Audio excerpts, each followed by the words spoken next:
either, right? Moses is not going to the promised land, right? If we don't learn anything else, it's Moses didn't go to the promised land. But Moses was faithful, not just faithful to God, but Moses was faithful in his pursuit of the things that God wanted him to do, right? And so Moses told God, you told me, I know that you know that I know that you know, right? That we are supposed to get these people to the promised land. And so the GPS directions don't give me enough to lead these people to the promised land. Like the first time and the second time, right? God told Moses, yes, my presence will be there. I will be there to lead you, right? And so he reaffirms Moses. He reaffirms Moses multiple times. It's like, all right, like I said, I'll be there. Like man, just, all right, I got you. I got the point, right? And so, there's a freedom there, right?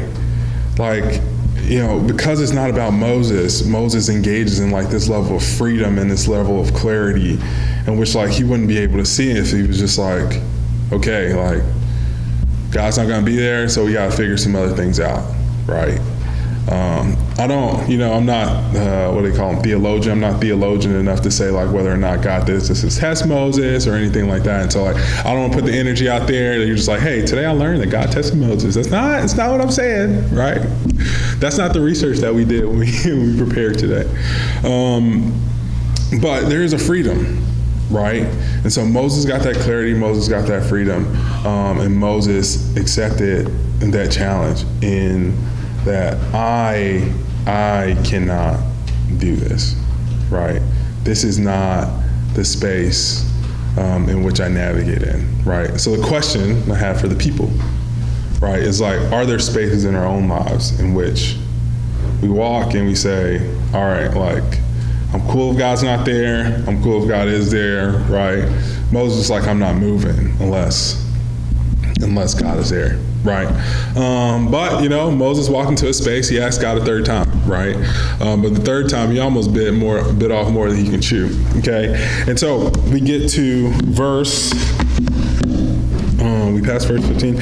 So we get to verse 15. Then Moses said to him, if your presence does not go with us, do not send us up there.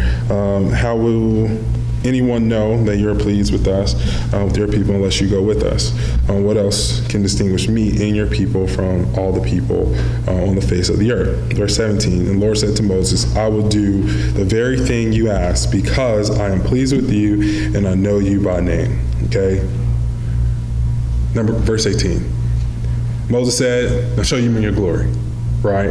And so Moses had the audacity of all the things that he engaged in God with, right? Because I don't know if you remember, right? We go back. Moses murdered a dude, right? And God forgave him and then made him the leader of his people, right? Moses asked God for things of like, okay, like who, I can't speak that well. And God gave Moses someone, right? He was like, hey, they got two snakes. He was like, you got this stick. What's in your hand? You dropped the stick on the ground, you ate two snakes. I don't know if you ever seen The Prince of Egypt. It was a great movie, right? You want to catch yourself up on Moses' history? It's a good movie to catch yourself up on Moses' history. The Prince of Egypt, animated film.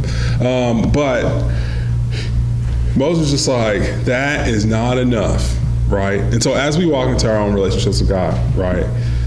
How can we confront God and say, of all the things that have happened, right, we're still engaged, right? We still want to be here. Mano y mano, as they say in sports, right? Just me and you sit in our tent, right? Wherever our tent is, whether our tent's in our kitchen, on our drive to work, where's our tent? And gain the audacity to ask God to show me your glory, right? God's response was